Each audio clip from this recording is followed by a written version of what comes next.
జగన్మోహన్ రెడ్డి గారు పెట్టినటువంటి ట్వీట్ కి వారు సమాధానం ఇస్తూ 2 పాయింట్ని వారు అందులో ప్రస్తావించారు. మొదటిది ఏంటంటే జగన్మోహన్ రెడ్డి గారు 5,000 కోట్ల రూపాయలు భూమి అని అంటున్నారు.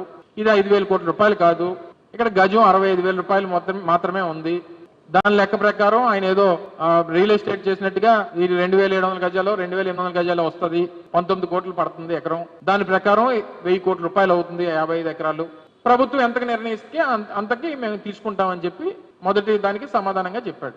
రెండోది ఆయన చెప్తూ వైఎస్ఆర్ కాంగ్రెస్ పార్టీ హయాంలో ఒక ఇంటర్నేషనల్ స్కూల్ కి ₹1 కోటి కేటాయించారు, మరి వాటి సంగతి ఏంటి అనేటువంటి మాట కూడా మాట్లాడాడు. మేము మా ప్రభుత్వంలో కేటాయించినటువంటి బెంగళూరు ఇంటర్నేషనల్ స్కూల్ ఏదైతే 11 ఎకరాలు కేటాయించామో, కేటాయించినటువంటి దాంట్లో మేము 2 నామ్స్ పెట్టాం. మొదటిది ఏంటంటే 25% ఫ్రీ సీట్స్ ఇవ్వాలి. ప్రభుత్వంలో మేము ఆ రోజు ఆ భూమికి కేటాయించినప్పుడు అది ఇంటర్నేషనల్ స్కూలు, పెద్ద స్కూలు, బెంగళూరు ఇతర ప్రాంతాల్లో పేరున్నటువంటి సంస్థ. భూమి తక్కువ ధరకు ఇస్తున్నాం కాబట్టి మీరు 25% ఫ్రీ సీట్స్ ఇవ్వాలనేటువంటి ఒక ప్రపోజల్ పెట్టాం.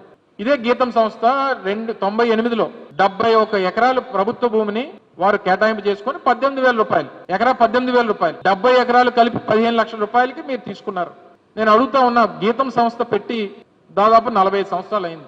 ఏ ఒక్కరికన్నా ఒక ఫ్రీ సీట్ ఇచ్చారో చెప్పమనండి. పోనీ దానికి ముందు వద్దు, 98 ముందు వద్దు, 98 ముందు 15-16 సంవత్సరాలు అయింది. 98 తర్వాత మీరు 71 ఎకరాలు మీరు ఏదైతే ప్రభుత్వ భూమి తీసుకున్నారో, ప్రభుత్వ భూమి తీసుకున్న తర్వాత ఏ ఒక్క రోజన్నా ఒక్కరికన్నా ఫ్రీ సీట్ ఇచ్చారో చెప్పమనండి. అది పైపెచ్చు మళ్ళీ ఇచ్చినటువంటి భూమిని బ్యాంకుల్లో మార్టగేజ్ చేసుకోవడానికి కూడా పర్మిషన్ ఇచ్చారు. ఇన్ని రాయితీలు, ఇన్ని దోపిడీలు. మళ్ళీ ఆయన అంటాడు 55 ఎకరాలు మా ఆధీనంలో ఉంది, చాలా బ్రహ్మాండంగా చూసుకున్నాం. మీరు చూసుకోండి, ప్రభుత్వ భూమి మీరు చూసుకోవడం ఏంటి? మీకు ఎవరిచ్చారు ఆ హక్కు?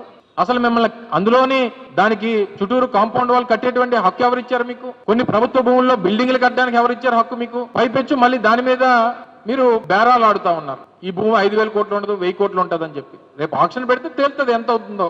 అంటే మీకు రాసిచ్చేయడానికి, మీ చంద్రబాబు నాయుడు గారి కుటుంబానికి మీకు రాసిచ్చేసేయడానికి ఈ విశాఖపట్నంలో ఉన్నటువంటి భూములు, ఆస్తులు ఇవేం మీ జాగీర్ కాదు. ఇవెవరు కూడా ప్రజలు మర్చిపోరు.